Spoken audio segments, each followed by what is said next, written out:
Hey, what's up YouTube? Baldur here, and I am in the SU-25T.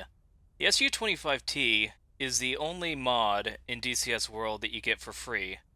Well, the only mod that you get for free that you can use combat missions for, if that makes any sense. Basically, this is a plane that everyone is going to get, and it's probably going to be the plane that people are going to have to fly before they decide to buy something else. Understand that DCS World is pretty expensive. I mean, the modules are. Usually you'd be looking about $50 per each module. Usually the cheapest one is the A10C, and honestly, if you were to get any of them, I would get the A10C first. Maybe Flaming Cliffs 3 if you prefer jet fighters, but yeah, A10C or Flaming Cliffs 3 would be your best bet when it comes to that. Otherwise, when it comes to all the other modules, I guess the MiG-21 is also good, the Black Shark. I also like the MiG-15 and F-86, though they are kind of lacking in missions and campaigns. But either way, starting out, you're probably not going to be forking out any money, so you're going to be stuck with this plane. I'm going to show you how to not only fly the plane, but I'm going to show you the basics of DCS World. So, generally, the SU-25T is an anti-ground close air support plane. It is capable of doing close air support, and it is capable of doing SEAD, suppression of enemy air defense. It is actually a pretty good plane. It is faster than the A-10, and you can carry a lot more guided missiles than you can with the A-10C. It is actually an arm-to-the-teeth plane if you want it to be. So, yeah, that's generally what you're going to be looking at when it comes to the A-10C. It is not really an air-to-air plane. You can equip it with some air-to-air missiles, but for the most part, it has no BVR capabilities, it doesn't have anything like that, so always keep that in mind. So, the SU-25T is actually what we call a semi-realistic simulator. Generally, what that means is that everything is going to be, well, simplified.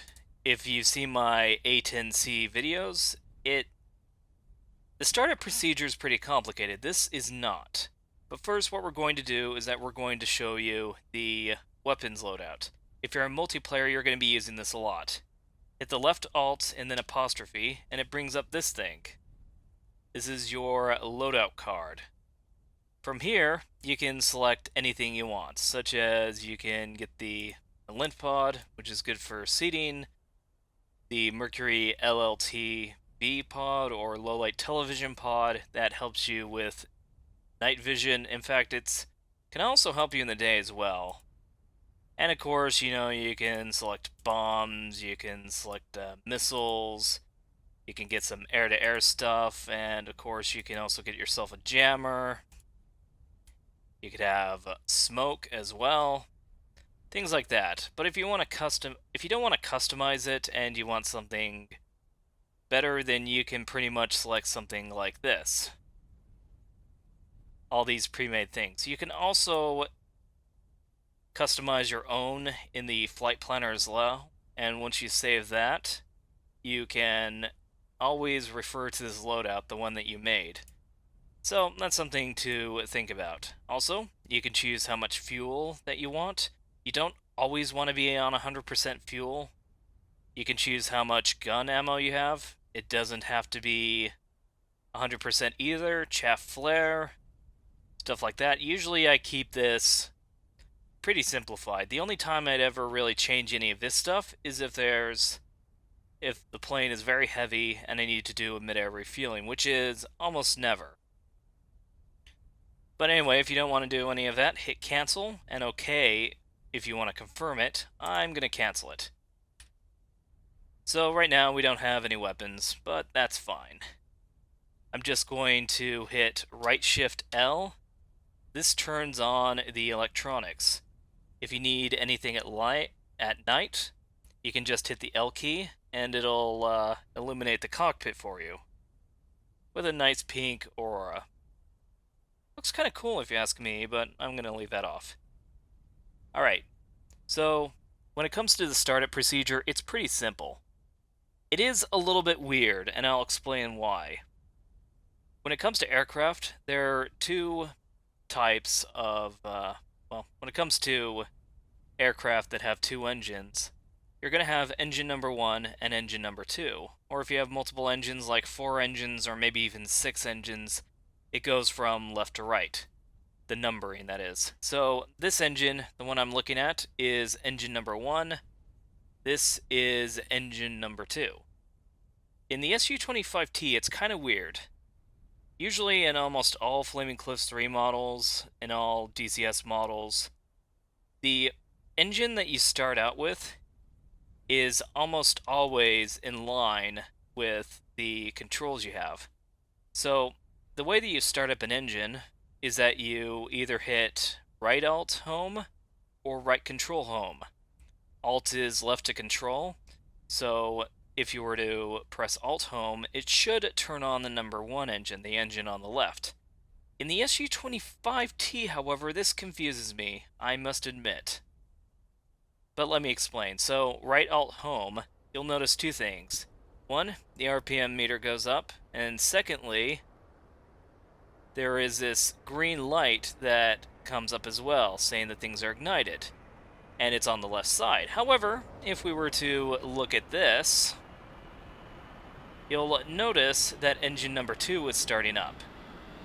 So, I don't know exactly what's going on,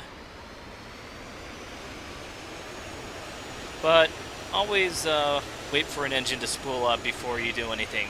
Make sure that your throttle is set to idle. Idle means that it is in the lowest possible position. But anyway, once you have engine number 1, or in this case engine number 2 started, start the other engine. You want to look at the needle, pay attention to it, and wait for it to stabilize. And what I mean by stabilizing is that the needle will show a very steady indicator.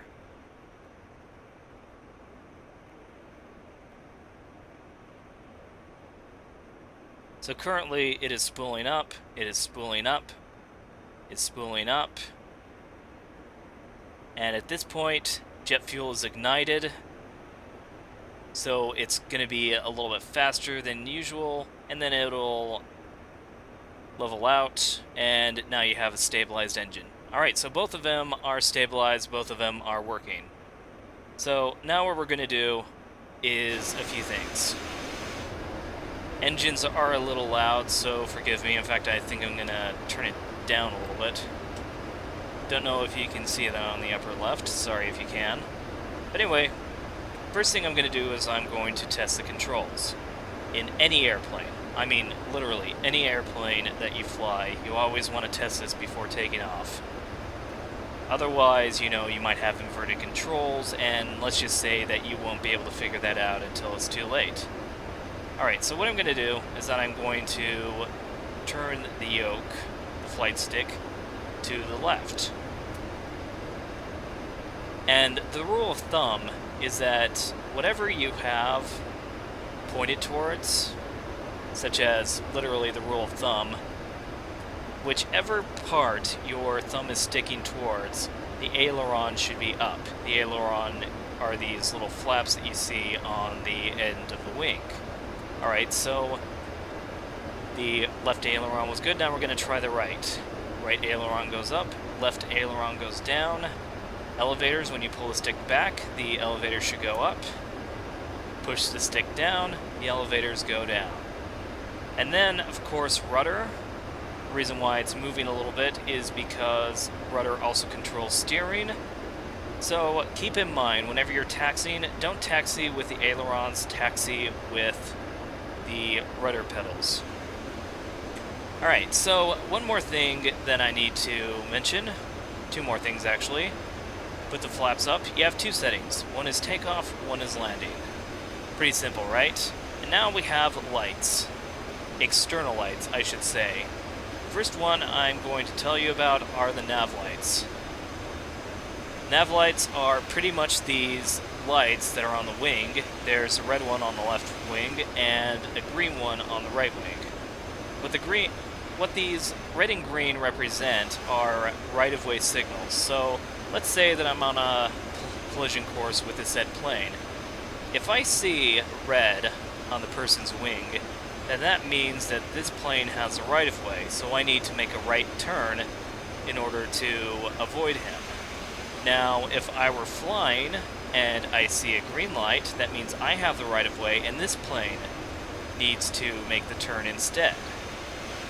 The reason why nav lights are important is because of formation flying, also because your lights have to be on if you need to refuel in midair. The SU-25T doesn't have any of that, though, so that's kind of a non-issue. Regardless, it's something you do need to know about. There are also the landing lights as well. Right Alt L will get you the landing lights. If you notice these things sticking out, the landing lights are on. Hit it again. Then you have another form of landing lights. Hit it a third time, and it retracts. The landing lights are used for takeoff and landing. Taxi lights are used in case of night, or in case of daytime, depending on the operation of a plane. It gets kind of complicated here and there out. But that's pretty much the gist of it. So what we're going to do is that we are going to taxi. What I'm going to do is that I'm going to slowly increase the throttle until I get moving at a reasonable speed.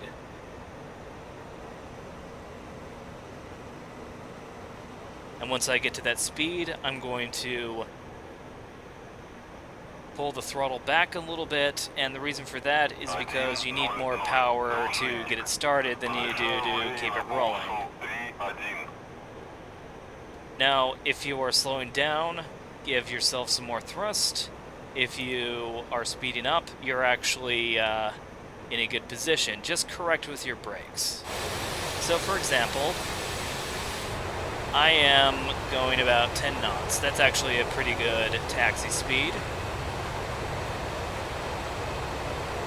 Also applying the brakes as well in some intervals to make sure that I don't speed too much. You don't want to be too fast when you're taxiing, especially in planes like this, because it's very easy to skid and it's very easy to burst a tire. So keep that in mind. But what we're going to do is that we are going to align ourselves with the runway. That little line on the taxiway tells you where to turn, and I will do just that. Also, air traffic control is going to tell me that I'm unable to take off. He's a liar. He's going to tell me that I'm clear. Alright.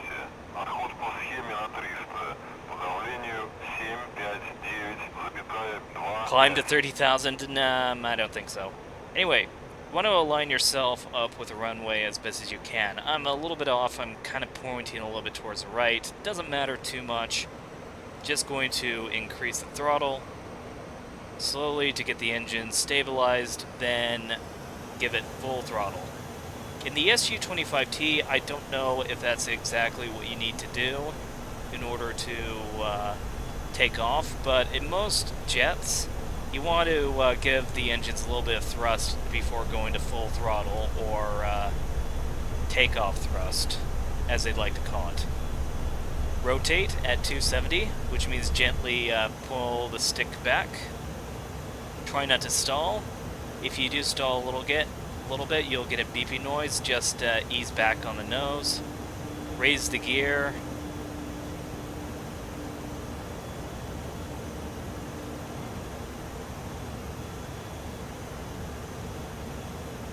There we go, gear is up.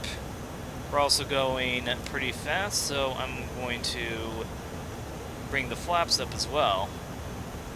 Alright, so we've taken off. We're in the SU-25T. Now, it may not be a fighter jet, it may not have air-to-air capabilities or stellar air-to-air capabilities, but it still has quite a bit of maneuverability as well. And what I'm going to show you is what to do, how to maneuver, and what not to do. Many people who start out have probably played some type of other jet fighter game, most likely Ace Combat or something along the lines. Maybe you're one of the people who had Jane's F-18 or something like that, but for the most part, it's pretty much going to be that crowd. So what I'm going to do is that I'm going to show you how to maneuver. But first I'm going to show you how to not maneuver, and that is to turn quickly and pull back on the throttle. If you notice, I immediately went into a stall, and there's a reason for that. Basically, you can't just jerk the controls when you're in a jet or in any airplane. Even a jet like this that's pretty maneuverable, you still have to take into consideration that if you pull back too quickly, you are going to stall. Now, if you notice on the left, you have this angle of attack indicator. That alpha means an angle of attack. Now, that red stripe is the critical angle of attack. The more you pull your nose back, the higher the angle of attack you're going to get. You want to follow this like the Bible. So, as you can see, I'm actually turning pretty quickly, and I haven't jerked the controls back at all, really. But now I'm in the yellow zone, and watch what happens when I get it into the red striped zone. Just briefly. Immediately it goes off. The very moment you hit that critical angle of attack, you will stall. So always pay attention to this. But once you do pay attention to this and you can turn quickly, then notice that things become quite a bit easier as well.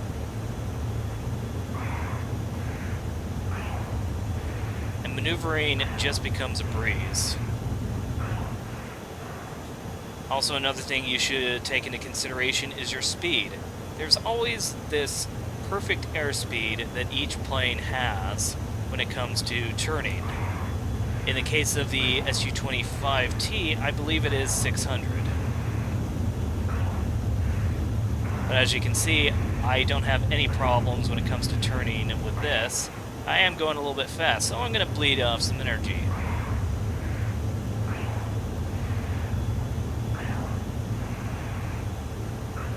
Going to do a nice loop.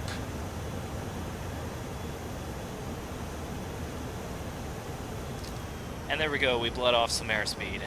Now, generally when you have the nose pointed down, you want to decrease the throttle, most likely to idle, so that you don't speed up too quickly. There is actually an overspeed limit with the SU-25T. You don't want to reach Mach 0.8. When you go faster than that, then you can suffer structural damage. And believe it or not, it is actually pretty easy to reach that. But yeah, when you're descending, usually you want the throttle idle. There are some exceptions, such as if you're dodging missiles or stuff like that, and you really need to hit the deck. There is that. But if you need to climb, you want to apply thrust, so you can actually have the power to climb.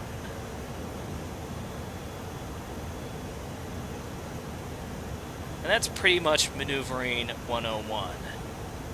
How about combat? Alright, so now we're in a mission that involves combat, air to ground to be specific. If you notice, there are a bunch of red and blue dots that are kind of painting the battlefield.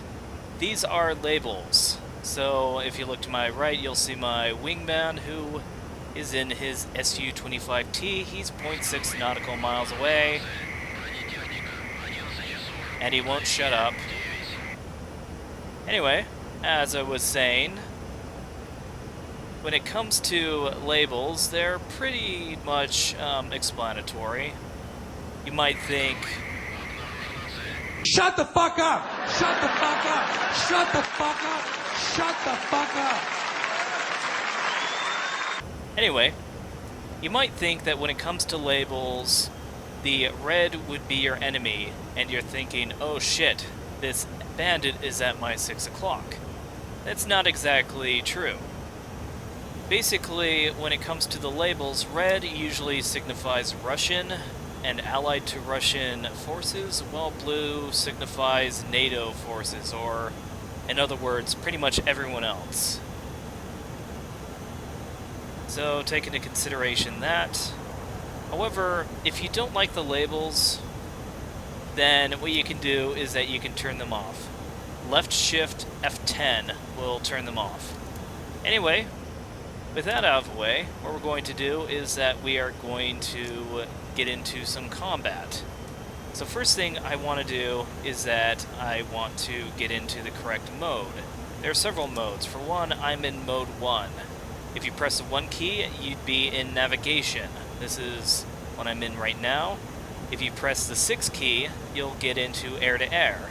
This will allow you to fire your air-to-air missiles. As you see, there's a nice R60 on my wing. Now if you press 7, that will give you your air-to-ground. Now with the air-to-ground, you have several options, since this is, of course, an air-to-ground plane. If you look at this little console over here, it'll tell you which pylons are selected. So I'm going to select the inner pylons, which happen to be the 29Ts. These giant missiles that you see on the wing. The next thing we're going to do is that I'm going to turn on the TV, or the Schwal. I do that by pressing the O key. You can also hit, I believe, right control O if you have the LLTV pod, and that'll help you find bandits or enemy ground units more easily. However, for now, O is fine. I'm just going to position myself to the enemy, but just because I lock onto an enemy with the TV doesn't mean I locked it on with the laser or that it will guide. So what I'm going to do for that is that I'm going to find my target, and I'm going to zoom in using the plus key. I see an enemy right there. So I'm going to center over here. By the way, the needle will tell you exactly where it'll head. It also says that launch is authorized, but I need to turn on the laser. So Shift O will turn on the laser. I have it assigned to my HOTAS, and now it's locked on.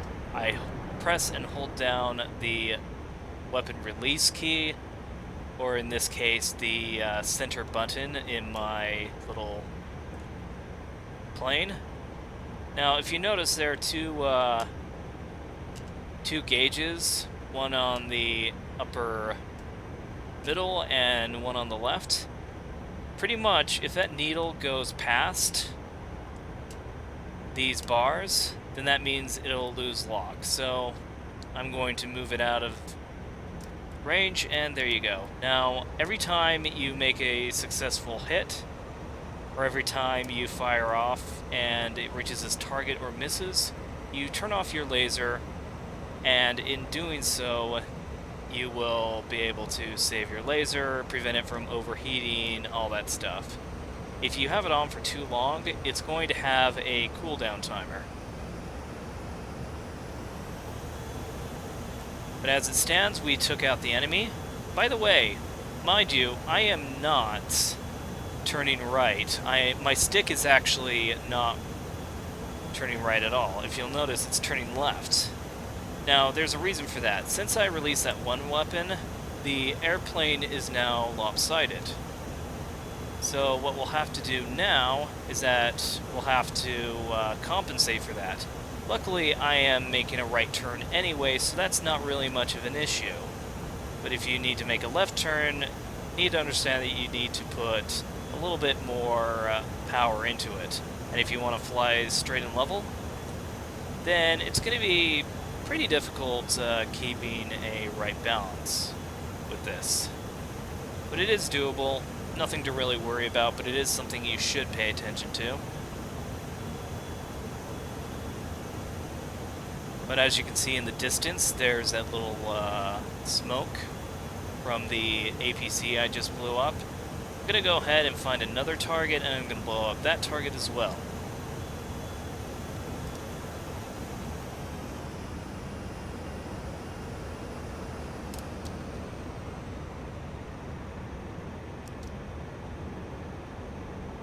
Zoom in, let's see if we can find a target. There's one to his right. I'll just scroll down, there we go. Turn on the laser. Rifle. Usually when you fire an air-to-ground missile, you say rifle.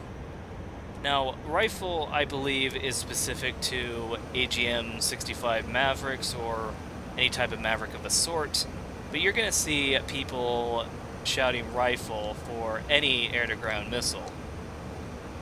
The only exception to that is if you have an anti-radiation missile.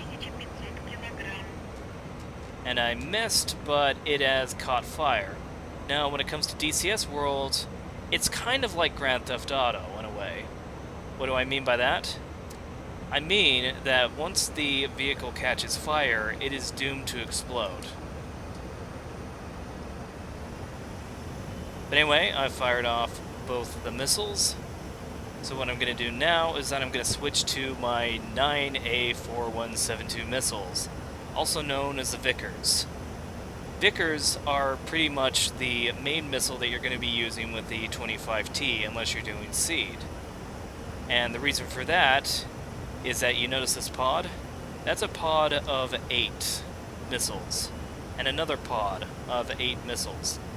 What that means is that you have 16 missiles, 16 of these Vikhrs to be specific, that you can fire off. But anyway, I'm going to give myself some distance. The interesting thing about Vikhrs is that when you lock onto a target, you don't need to lock on with the laser as well. The moment you fire, it'll immediately turn on the laser and then it'll guide itself from there. However, once it does reach its target, you will have a cooldown timer. You can circumvent that cooldown timer by turning off the laser and then selecting another target. So I'm going to go ahead for another run.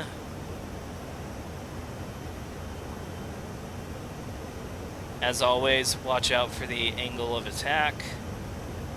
It's a lot easier to stall when you have a heavy plane, so when your aircraft is fully loaded, keep that in mind.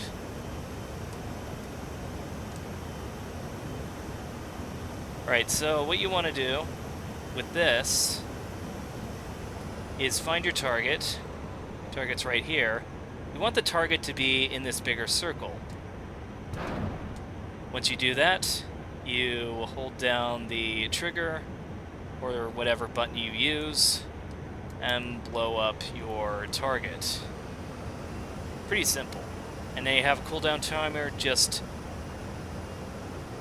press the laser button and you don't have to worry about that. And it looks like I have one more as well, so I'm going to go in and take him out.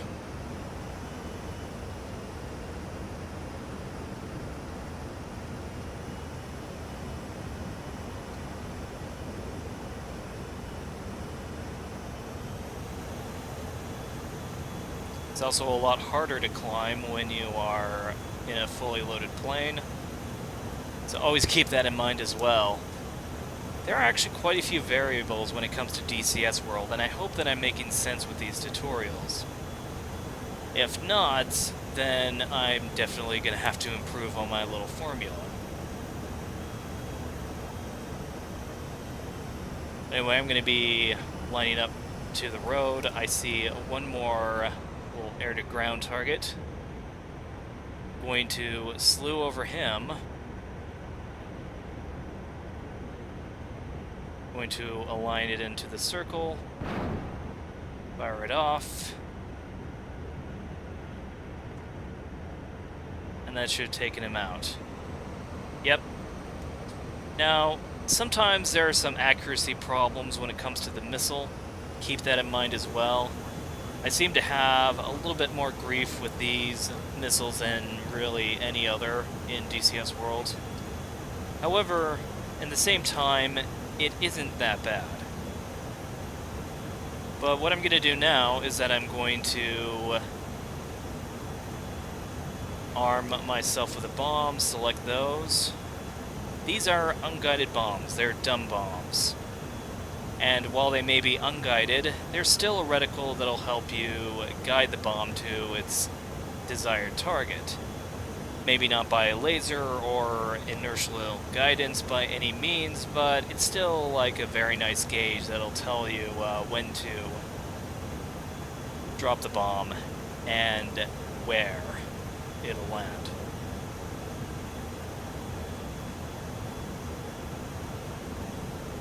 So what we're going to do is that we're going to take out that bridge that we saw earlier. You know, for whatever reason, maybe to prevent enemy forces from crossing the bridge or something like that. I'm just going to make up some tactical reason in my mind. It doesn't really have to make sense. This is just a mission. It's for fun. You know, why not? Now, if you look at the reticle, it is actually shown on the bottom of the HUD.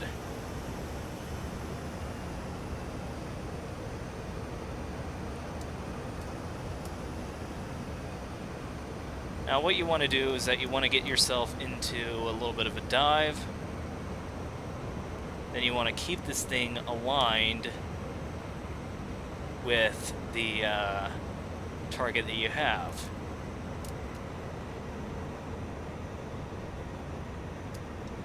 For me, I'm not doing too great of a job. Alright, there we go. Drop 2 bombs, and now I'm receiving enemy ground fire.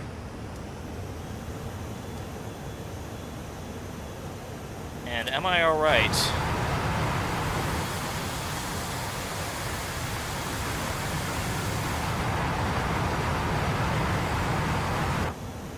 I don't see any damage to my plane, so I'm going to assume that's a yes. I am not the best when it comes to air to ground, or when it comes to dropping these bombs, but that's generally the basic idea of what you want to do. Align yourself with the target, and then drop the bombs that way. I probably did it on too steep of an angle, but then again, you know, practice makes perfect, which I definitely need some more. Alright, so now what I'm going to do is that I'm going to show you rockets. These are unguided rockets. They're fired with automatic fire. Basically meaning if you hold the button down, you can fire off all of them until you're empty. Now this is important because these rockets are not the most accurate rockets in the world, and that's not a bad thing, and there's a reason for that. When you have rockets that are pretty much... what's the best way to put it? When you have rockets that travel in a straight line, the odds of you hitting something with them goes down greatly. However, if they scatter around, then they're more likely to hit their target. Now, think of it as a shotgun. That's the best way I could really describe it. But I'm going to align myself up against these convoys. The reticle is at the bottom. The reticle will show you where the weapon's going to land. Now, you can also use your TV to, you know, track your targets as well. I already know where they are, so no big deal with that. But if you notice, they can go quite a ways.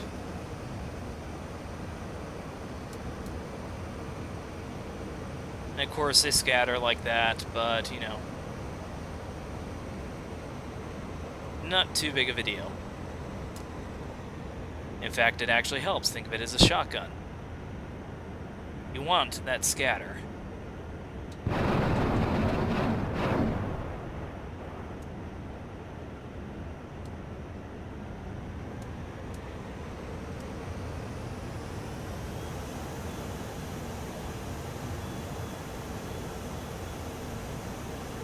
So I destroyed 2 out of the 3.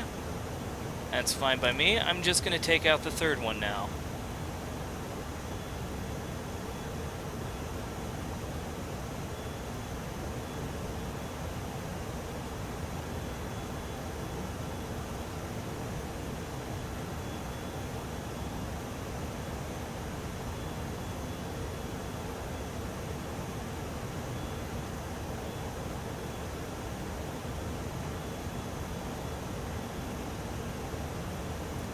I also seem to be running a little bit low on fuel as well, but once I go for this final run, I will exit the mission and then I'll show you seed, which is pretty much the main role of the SU-25T.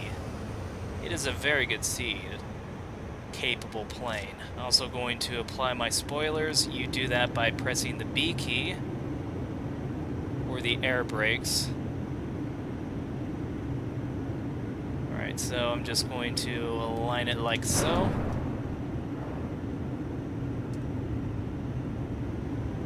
I have 4 left. Now I'm going to take the spoilers out, or the air brake out. And there we go. Rockets hit their target. Yeah, you don't have a very long volley, so you need to be a little bit conservative when it comes to these rockets. Make sure you know your target, make sure you know what you want to destroy before committing and wasting them all out away. But that's pretty much it for air-to-ground. There are some other things that I didn't cover, but these are generally the weapons you're going to use. Okay, so now I'm going to show you what to do when it comes to SEED, suppression of enemy air defense. What that basically means is taking out SAM sites. And trust me, that is not an easy task, not by a long shot. So currently, I have a few weapons selected. I'm going to remove the labels as well. But basically, the 6 weapons that you see in the inner pylons are anti-radiation missiles. Now, what that generally means is that anti-radiation missiles are like the opposite of a radar-guided missile. When it comes to all radar-guided missiles, I should say, they follow a radar signature all the way to their target. What anti-radiation missiles do, on the other hand, is that it senses a radar signature, then it guides itself to the said radar signature. And in doing so, it will guide itself into the enemy SAM's radar, thus rendering it useless.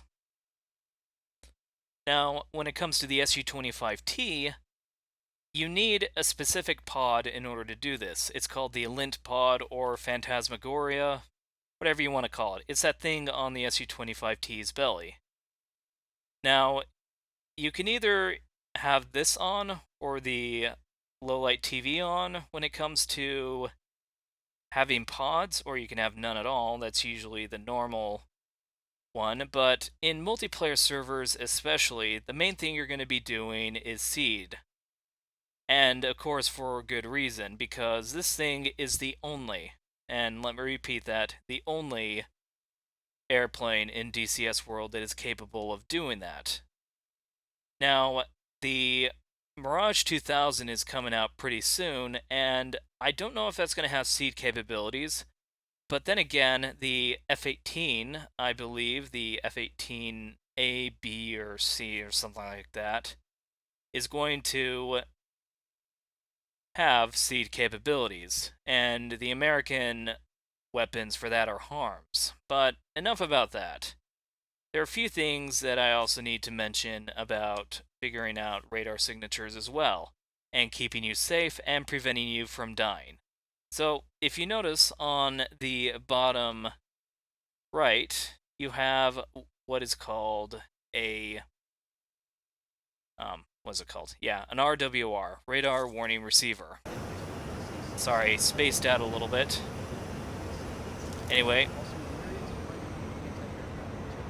I need to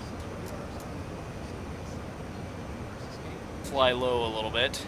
Right now, the SAMs are past that mountain, so if I stay under the altitude of the mountain, then I don't really have to worry about being detected by the radar. But what I'm going to do is that I'm going to do a 180, then fly in the opposite direction, just to be sure, just to be careful.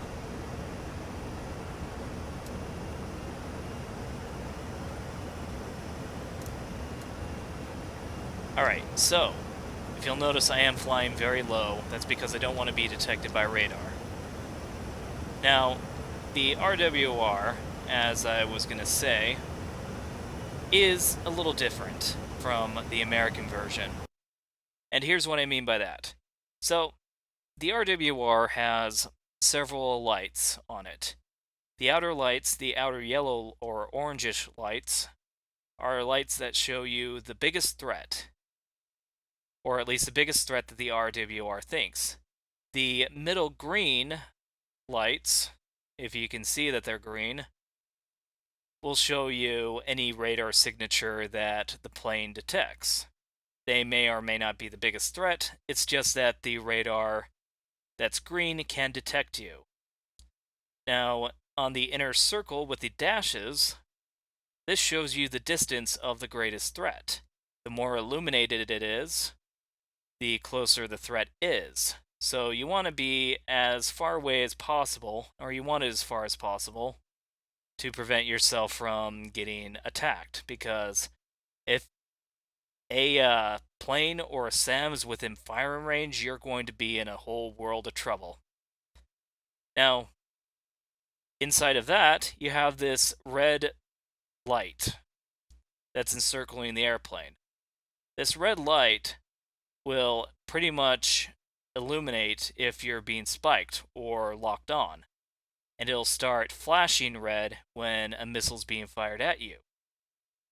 And then, of course, below that you have the two lights, and those are pretty much the lights from your rear.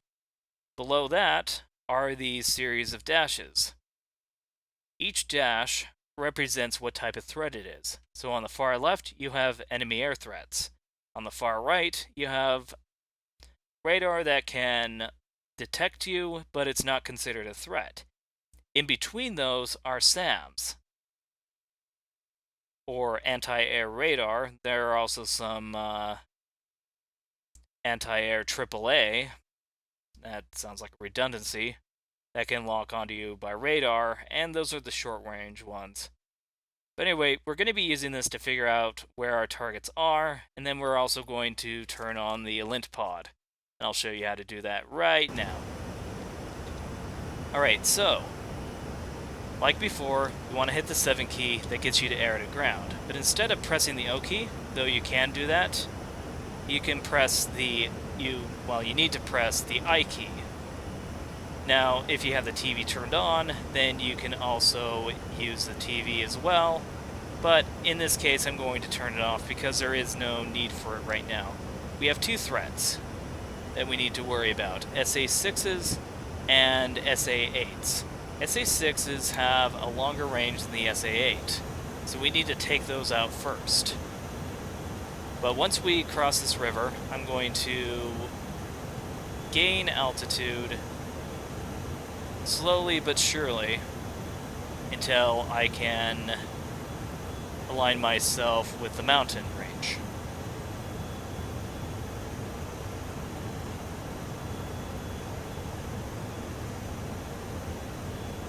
It's that mountain range I recall.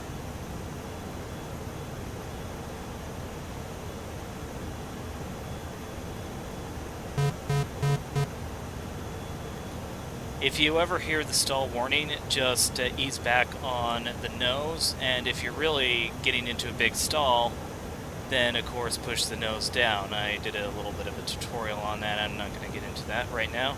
But anyway, what we need to see are some radar signatures. So I'm climbing up into altitude, and immediately I'm getting locked on by this SA-6. So I'm going to try to lock on to him, wait for the firing. Alright, Magnum.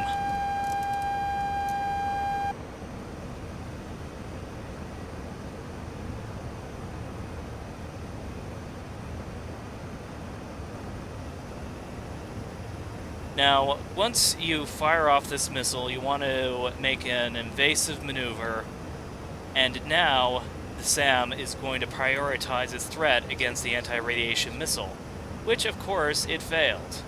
So that's good. We took one of the SA-6s out. Now, if you're being fired upon, by a missile. What you want to do is that you want to look at your RWR, see where the biggest threat is, and then what you want to do is that you want to be perpendicular to the threat, and then go towards the ground, full throttle, dispensing chaff. And then go as low as possible, and then maneuver to make the missile run out of energy.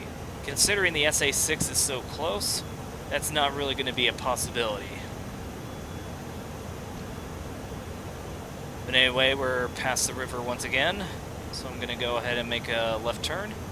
Since, of course, I shot from the left, it's kind of hard to make a left turn because of the weight imbalance, but that'll go away once I fire off the other missile.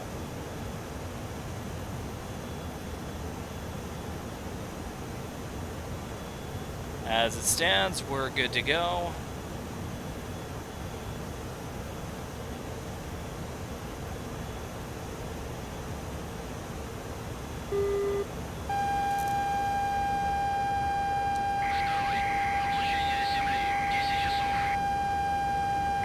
There's the other SA-6. I'm having one hell of a time locking onto it.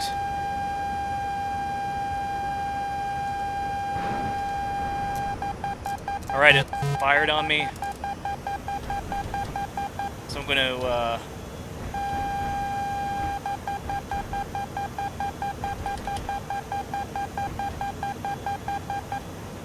hit the ground, hit the fucking deck actually, because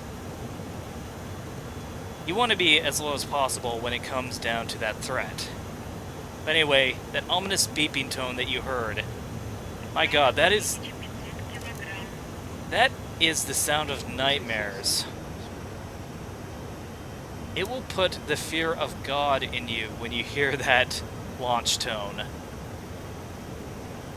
It is an absolutely horrifying sound if you ask me, and it really makes this whole job nerve-wracking. But now that we took out the SA-6 SAMs, all we have to do is take out the SA-8s. The SA-8s are not going to be nearly as bad as the SA-6s. I mean, one of the SA-6 SAMs was able to get a lock-on for me, but I think we're fine by now.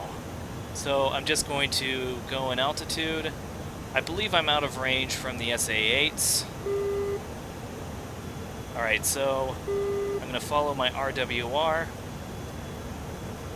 The signature is obviously behind me.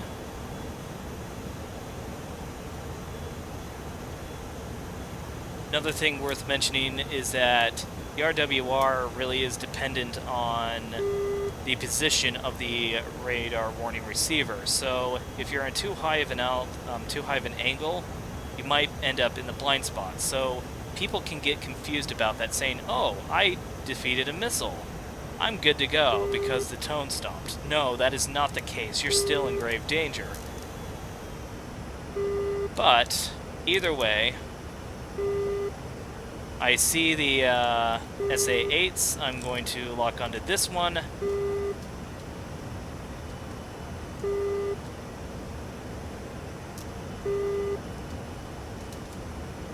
Figure out why, for the life of me, I'm unable to control the plane. Hang on.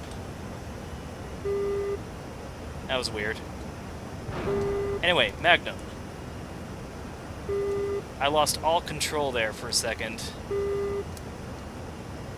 Is this 1.5 is still a beta, and it's not the most stable beta either.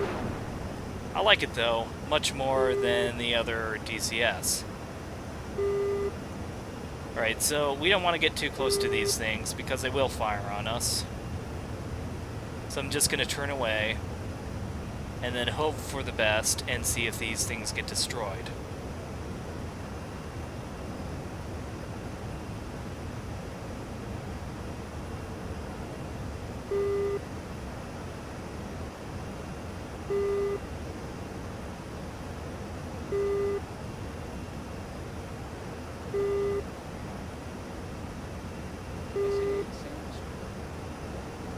Now there's just one more.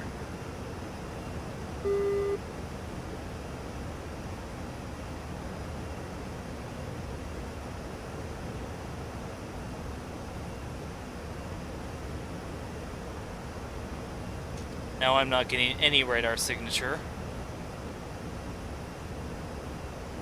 So I'm going to go ahead and double check. I believe that he may or may not have defeated that missile. Doesn't matter, I have 2 more.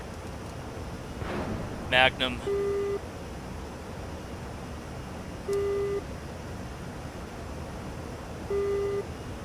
And let's go ahead and check.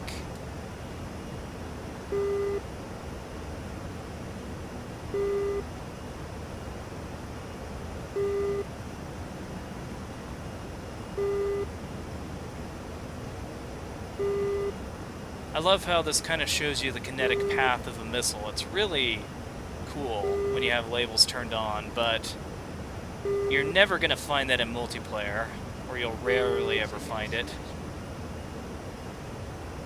So keep that in mind. Anyway, I destroyed all the targets. I am good to go.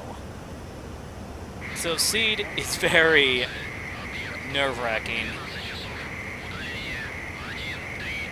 But all the primaries have been destroyed. There's nothing else for me to do in this mission. I'm good to go. But that's the SU-25T. Pretty good plane, actually. It is semi-realistic, so if you want something realistic, you are going to be disappointed. But it's a very capable plane. It gets the job done. It is pretty cool. You can do seed capabilities with it. It is amazing. But anyway, that's it for this tutorial. Hope you guys enjoyed. As for me, I'll see you guys later.